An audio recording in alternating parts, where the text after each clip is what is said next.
अस्सलाम वालेकुम दोस्तों ईडी यानी इरेक्टाइल डिसफंक्शन ये मर्दाना कमज़ोरी को कहते हैं और ये एक बहुत कॉमन मसला है। 50 साल तक के लोगों पे रिसर्च की गई, उन्होंने अपनी ज़िंदगी में कभी ना कभी जो है ना 50% लोगों ने ईडी एक्सपीरियंस की हुई थी, इसलिए बहुत कॉमन है। और इसकी वजूहात में आता है लो टेस्टोस्टेरोन लेवल, या फिर अगर लिपिड प्रोफाइल डिस्टर्ब हो यानी कोलेस्ट्रॉल बढ़ा हुआ है जिसमें चर्बी ज़्यादा है, मोटापे की वजह से पेट बढ़ा हुआ है, उसकी वजह से भी ईडी हो सकती है। और थायराइड स्टिमुलेटिंग हार्मोन, जो थायराइड हार्मोन होते हैं उनके प्रॉब्लम की वजह से हो सकती है, विटामिन डी की डेफिशिएंसी से हो सकती है।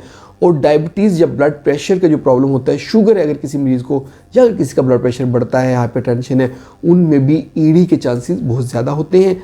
तो इसके जो हमने ट्रीटमेंट करना होता है, तो हमने पहले इसकी काज को ट्रीट करना होता है कि इसमें क्या वजह है, बैकग्राउंड में काज क्या है। उस काज को अगर हम ट्रीट कर लेते हैं तो फर्दर हम फिर जो है ना उसमें ओवरकम कर सकते हैं।